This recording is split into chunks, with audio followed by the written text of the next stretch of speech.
You know, while I was working on this foundation, there was this one moment where everything just hung in the balance.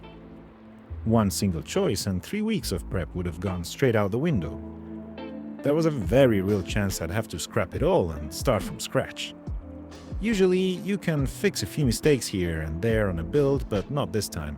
And when you've put in weeks of work and waited forever for materials, man, it gets pretty scary.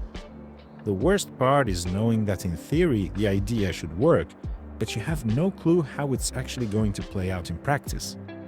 Overall, I want to build this house as honestly as possible, just like a real one, only at 1/35 scale.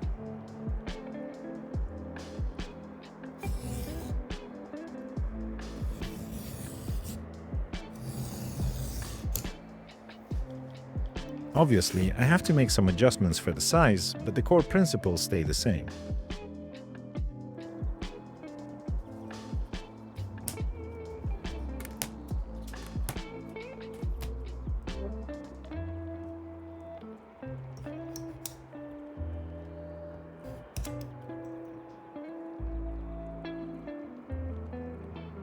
The foundation here is the heart of it all. It sounds simple enough: concrete, formwork, rebar, but in reality, it's hours of precision work. You've got to get that formwork perfectly level and make sure the mix fills every single cavity during the pour.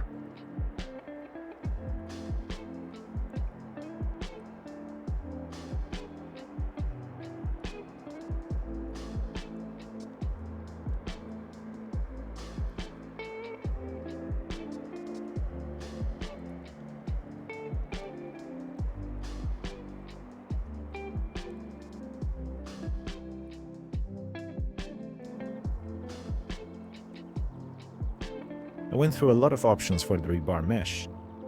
At first, I wanted to tie it with wire, just like on a real site, but it turned out to be this never-ending, soul-crushing task. Just pointlessly difficult. 1mm wire looked way too chunky, so I went with 0.3mm instead. It fit the scale perfectly and gave me that clean look I was after.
By the way, I'm curious, what do you guys use for rebar at this scale?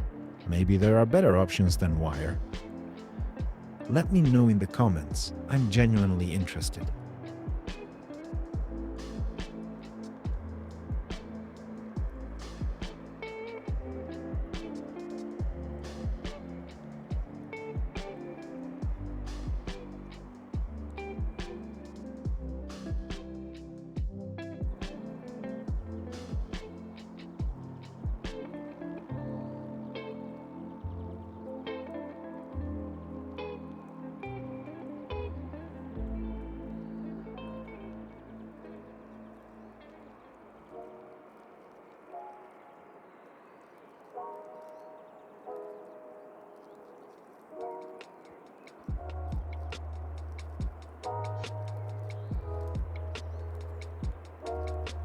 The plan was to cover the marked up plywood at the base where the house and foundation will sit with masking tape, so I wouldn't mess it up with the mix, but leave the pour zone clear so the concrete would bond with the wood.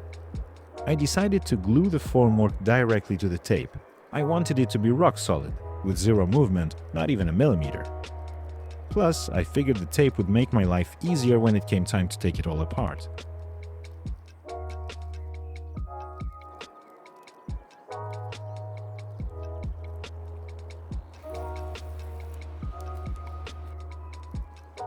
And then, right before gluing the formwork to the marked up plywood, it hit me like a ton of bricks.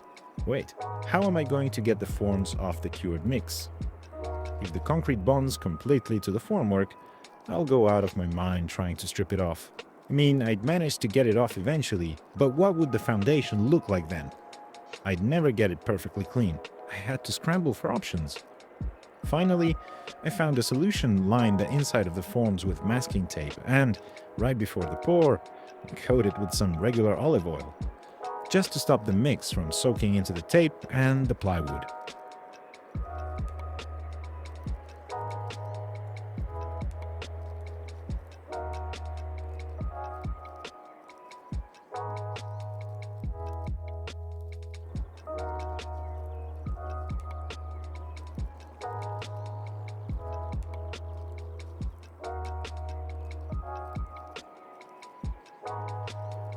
Once everything was ready for the pour, I just froze. I spent half the day walking around like a zombie. 3 weeks of prep, waiting for materials, all those tests, and the realization that as soon as I drop in that first bit of mix, there's no turning back. If I mess this up, there's no fixing it. It was that point of no return, but at the same time, there was no other way forward. In the end, I just went for it and started the pour.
Then came the 2-day wait. I was terrified of stripping the forms too early, even though the foundation is only 15 millimeters thick. And then, the moment of truth, were those 3 weeks wasted or not? When that first little piece of formwork popped right off, man, you have no idea what a relief that was. I'd been living with that tension for 2 days straight.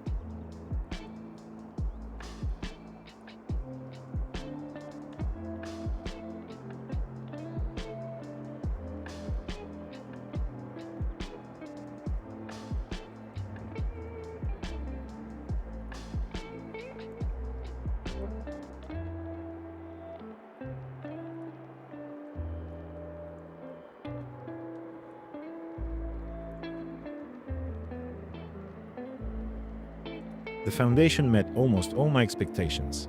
As for why I said almost, I'll tell you in the next one. So make sure to subscribe so you don't miss the rest of the build. Some issues popped up that I'll have to deal with. The biggest hurdle is behind me. Now we can keep moving.